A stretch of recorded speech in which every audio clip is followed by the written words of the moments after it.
Okay, we'll get started. I'll call on you in groups of two, and we'll start with Anthony Dasher, and we'll follow with Palmer Tomes. Hey, Xavier, good to see you for the first time. Yeah, good to see you too. I guess you just first of all, I mean, it's obviously that Coach Luke has a lot of confidence in the way you're playing. Now you got the step right in for Warren when he got sick last week. Kind of where do you feel your own individual game is kind of taking that next step to put you in the spot you're in right now? I kind of credit that to everybody else on the O line. Helping me out, make sure I'm on top of my stuff. If it wasn't for them, they help build my confidence and make sure I'm ready to play. And obviously when my name's called, I got to be ready. Yeah, Xavier, wanted to ask about the move from tackle to guard. I feel like last time we saw you were playing tackle in the Peach Bowl, and it's not too often that you see a 6'7" guard. Mm-hmm. Yeah, so the transition to guard, I mean, obviously it took some getting used to at first, but I mean, I got to be ready to play wherever I'm needed to play. And I don't think height is an excuse. Last year we had Ben, who's about my height. And there was no excuse, Ben didn't have an excuse, so I got to just get in and play. If they needed me at center, man, I would learn how to play center and I would get in there at center. Okay, let's go to Seth Emerson and followed by Connor Riley. Xavier, you could probably answer this in a long version, so I know you want to keep it short, but how in Rhode Island, where exactly did you live? How did you get discovered? How did the word get out on you? What's new? Because there aren't many guys that come out of Rhode Island at all, and not many end up in the SEC. For sure. So I'm from a small town, West Warwick, Rhode Island. And I went to a school called Bishop Hendricken High School. It was an all boys private high school. And there, I didn't really start getting recruited until my junior year. I was always a track guy. I threw track. I thought that's what I was going to go to college for, is for throwing track. And my sophomore year, we had a senior by the name of Quiddy Pay who committed to Michigan for DN. He just went first round in this past draft. And I think all of the college coaches coming to see him and coming to visit him, and his motivation for me, just seeing a big kid who had so much potential, and him pushing me helped mold my game and help me become a recruitable player. So when all these coaches were coming to visit him, they stopped and looked, who's this kid? And that's when I started building relationships with college coaches, going on visits and getting recruited. Thanks. Hey, Xavier, I wondered if you could take me back through last Saturday. Were you expecting to play? And then when your number ultimately does get called, how did you think you performed on the road at Tennessee? Yeah, so, I mean, obviously I always got to be ready to play. That's why we travel. Just always got to be ready when your name's called. How I played, I think I have a lot of things I need to work on and improve in my game. But I think my teammates around me helped me stay in the game, help keep me confident and cool and collected. Obviously, I missed a couple of things here and there, but that's all on me. That's about preparation and just being ready to step in. I think as a unit, I think we played well. We definitely all got a couple of things we need to work on, finishing and stuff. But I'm glad we went into that hostile environment and got some work done. Okay, let's go to Chip Towers, followed by Jake Rowe. Yes, I was just wondering, in the Tennessee game, did you expect to play that day, or was it? I know the flu was running through the team, and apparently that was an issue with Warren. It looked like he tried to go, and then you found yourself in there pretty quick.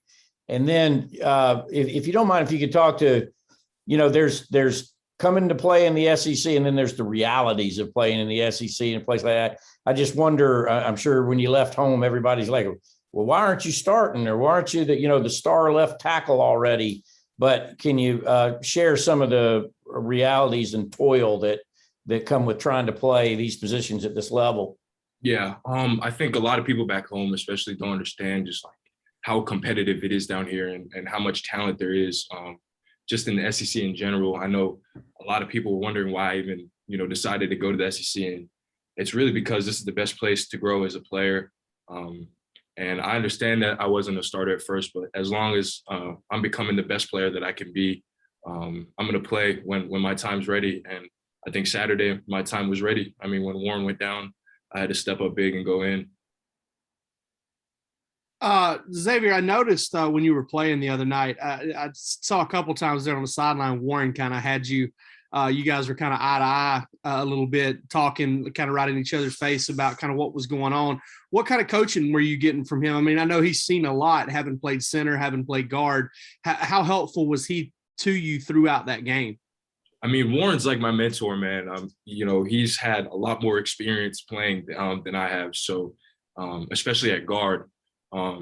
So I knew that if I had any questions or if I wasn't 100% confident about something, I could go ask him, and you know, he would steer me in the right direction. He'd always tell me, you know, I would take the criticism for him, or you know, I would listen to him when he would tell me things I need to work on. You know, keep my hands up, feet moving, stuff like that, to help me in the game. So I think he helped a lot. Okay, let's go to Tyler Griffith, followed by Jake Jennings. Hey, Xavier. So after the last game against Tennessee, some clips went viral of you and some of the other offensive linemen, you know, getting up in the second level and putting some guys on their back. Is that something you really look forward to, you know, when a play is called? Like, what goes through your mind when you know you're about to get to block some of those guys on the second level? Of course, you know, that's going through my mind every play. And I'm sure it's going through everybody's mind on the rest of the line. Is just finishing your man. You know, number one is just getting your assignment done and completed, and you know, after that, it's finishing it. And you know, I always get excited when we get a play where I get to pull or stuff like that. It was my favorite thing to do when I was playing in high school. So I always get excited. I just try to go out there and just compete, man. No question for me. I'm just sitting in today. Okay, we've got a couple of minutes left. I'll just open it up to anyone that's got a question. Yeah, Xavier, when you were making that move, what was it that in your skill set that Coach Luke maybe said, you know, hey, we think that you would be a good fit at guard? And going back to what you said about things that you feel like you could improve from the Tennessee game, what were a couple of those things? A couple of things I need to improve on is just keeping my base. I think sometimes, you know, when I get up to the second level, I know there was a play where, you know, I got hit off the linebacker, bumped into Xavier. Just keeping my base, keeping my feet separated. I brought my feet too far in, and you can't cross your feet over. So things like that. And then keeping my head back on pass pro. That's something I've been stressing a lot at practice, trying to get better at, trying to improve on. Moving into guard, really, I had never played guard before until this season. And, you know, when Tate went down against Clemson, you know, we had lost a guard then, and we needed more versatile players. So, you know, I had to step up. We were going to see who could play guard. I stepped up. I said I could play, and man, I've been at guard ever since. Xavier, can you speak to what it's like going up against Jalen, Jordan, Devontae, and how they compare, if at all, to anything you faced? As far as games that I've been in this year, I think we've played a lot of great defenses this year. But I mean, this group of D linemen is just special here, and I think me as well as the other O linemen just getting to day in and day out go against, in my opinion, the best defensive line. In the nation every day. It only makes us better. It only makes everybody better. You know, iron sharpens iron, and JD, Jalen Carter, them some big boys, and I think we make each other better in the end. What's their reason? What's their secret sauce to why they're so good? They're relentless. I think they're relentless with their effort. You know, you don't see a lot of plays where they just give up, or they get beat and they give up.